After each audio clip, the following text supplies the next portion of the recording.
अब हम बहुत आभारी हैं कि इतनी बड़ी उम्र में भी डॉक्टर हरिंद्र श्रीवास्तव आज विश्व के बाहर के, जर्मनी के, फ्रांस के 5-5 विद्यार्थी सावरकर पर इनके अंडर में शोध कर रहे हैं। इन्होंने हमको समय दिया, कलकत्ता पधारे, आप इनकी वाणी को सुनिए और आप बोलेंगे कलकत्ते में कोई वक्ता आया था सुभाष और सावरकर। तो अधिकांश श्रोता मुझसे परिचित हैं। पिछले 6 वर्षों में निरंतर अगर 5 वर्ष तक, ये मेरा छठा कलकत्ता आगमन है, तो विक्टोरिया मेमोरियल या चौरंगी या प्लेनेटोरियम या वाइट टाइगर का जू देखने तो नहीं आता। चर्चा शेरों की करता हूँ, लेकिन वो सफ़ेद शेर नहीं है। पहले अपना अप्रत्यक्ष रूप में एक सूत्र के माध्यम से, जिसमें थोड़ा बिंब मिलेगा, थोड़ा प्रतीक मिलेगा, अपना परिचय। ये बता दूं कि मैं 40 वर्ष तक अंग्रेजी साहित्य, अंग्रेजी, यूनानी, अमेरिकी, फ्रांस, ये साहित्य पढ़ाया है। यहाँ विदेशों में भी एक पंक्ति नहीं लिखी शेक्सपियर पर, शेली पर, कीट्स पर, मिल्टन पर, वर्ड्सवर्थ पर, ब्राउनिंग पर, चार्ल्स लैम्ब पर, हैजलिट, कुछ नहीं। क्या किया है, वहाँ से मेरा परिचय। इसलिए सूत्र के रूप में मैं अमर शहीदों का चारण जो गीत लिखता है प्रशंसा में, मैं अमर शहीदों का चारण यश उनके गाया करता हूँ। आज तक जो लिखा है वो सावरकर है या सुभाष है या अशफाक है या बिस्मिल है या खुदीराम बोस है, प्रफुल्ल चाकी है या राजेंद्र लहरी है या भगत सिंह है या सुखदेव है या राजगुरु है, आदि आदि आदि। मैं अमर शहीदों का चारण यश उनके गाया करता हूँ, जो कर्ज राष्ट्र ने खाया है वो कर्ज चुकाया करता हूँ। ऐसे कार्यक्रमों के आयोजन का ध्येय क्या, आवश्यकता क्यों, उपादेयता क्या? पंक्तियाँ, मैं अमर शहीदों का चारण यश उनके गाया करता हूँ, जो कर्ज राष्ट्र ने खाया है वो कर्ज चुकाया करता हूँ। पूजे न शहीद गए तो फिर, पूजे न शहीद गए तो फिर ये पंथ कौन अपनाएगा? तोपों के सम्मुख जाकर छाती को कौन अड़ाएगा? चूमेगा फंदा कौन, बख्श पर कौन गोलियां खाएगा? धरती की माटी का चंदन माथे पे कौन लगाएगा?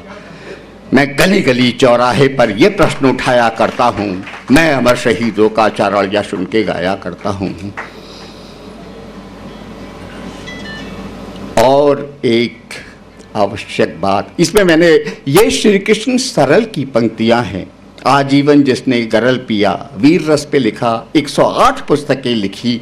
भारत सरकार ने आज़ादी के बाद भी उनमें से एक पुस्तक की एक प्रति नहीं खरीदी।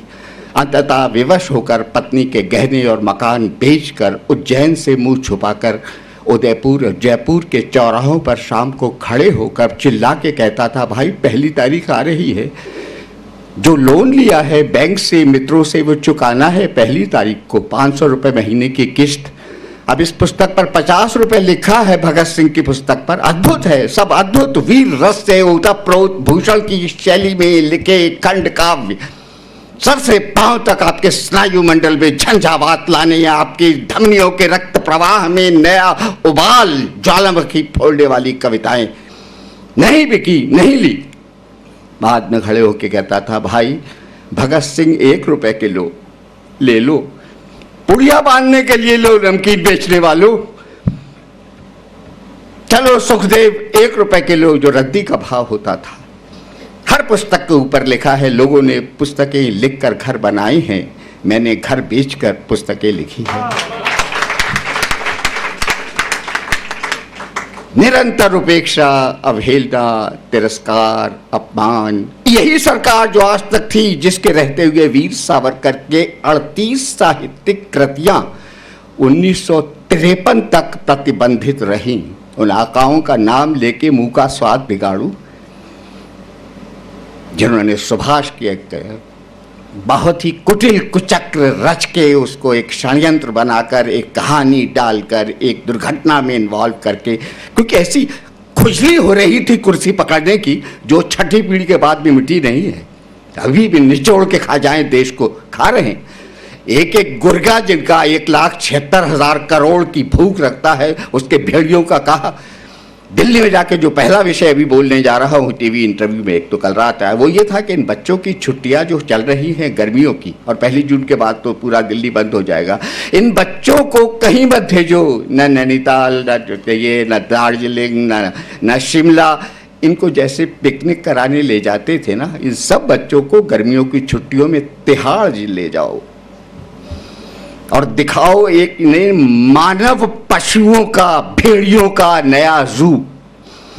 ये रहा कलमाड़ी, देखो इसके पेट की भूख, और इसका ये रही एक मुख्यमंत्री की बेटी, ये रहा वो गले में उनके बिल्ला लगा के, जैसे सावरकर के लगा दिया था, आजीवन कारावास, जाने का दिन 1910, मुक्ति का दिन 1960, अभूतपूर्व, विश्व में किसी को कभी इतना 2 आजीवन कारावास, और वहाँ इतना अमानवीय, दानवीय, नारकीय व्यवहार के साथ यातना, प्रताड़ना, रोज कितना 30-30 पाउंड तेल दिखा लो, रोज शाम को पूरा रहो तो नंगी पीठ पर खोड़िया, इस तरह की प्रताड़ना उनको देख के, और गले में इन सब के चेन डालना चाहिए ये बच्चों को दिखाने के लिए। देखो ये नए प्रकार का मानव पशु, ये रहा ये भेड़िया, ये रहा।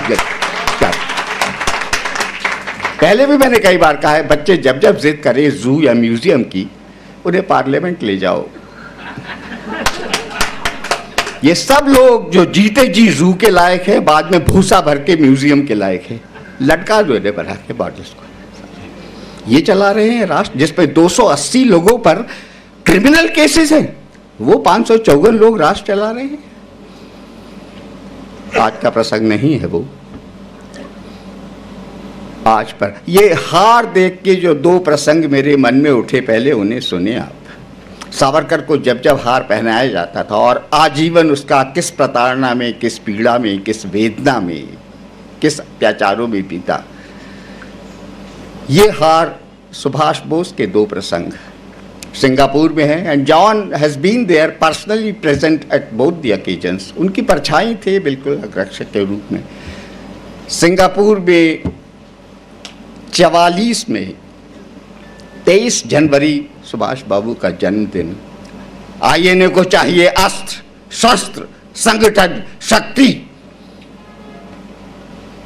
आईएनए के सोल्जर्स के पास बाइनाकुलर नहीं, बूट्स नहीं, वायरलेस सेट नहीं, आर्म्स नहीं, रेडियो कांटेक्ट के लिए कुछ नहीं, हर चीज से इतने वंचित, शस्त्र की दृष्टि से इतने हट कुछ भी नहीं था जो अच्छे युद्ध में उन गोरों के साथ लड़ने के चाहिए। एक युक्ति सूझी, इसी तरह का उनके जन्मदिन पर एक आयोजन किया गया, जुबली हॉल रंगून, बर्मा की कैपिटल, वहाँ थे नेताजी।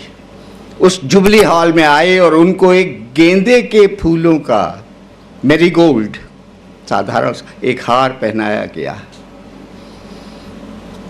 जन्मदिन की बधाई हो। 44 में उनको 47वां जन्मदिन था, 1897 में जन्म था।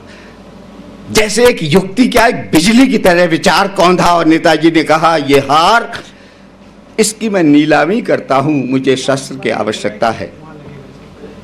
आप जानते हैं पहली बोली 1943 में कितने की लगाई गई? 44 में। कल्पना भी करेंगे उस समय मनी का वर्थ क्या था, 1 रुपया क्या था उस समय। 1 रुपए की सैलरी लेने वाले बहुत लोग थे। कल्पना करिए उस क्या प्रचंड व्यक्तित्व रहा होगा उस हार के लिए। जो पहली बोली एक युवक के कोने की आई, वो थी 1 लाख रुपया 1944 में।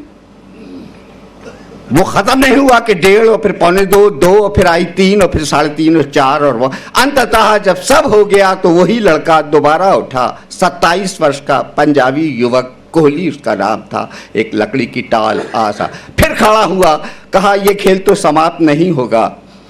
6 लाख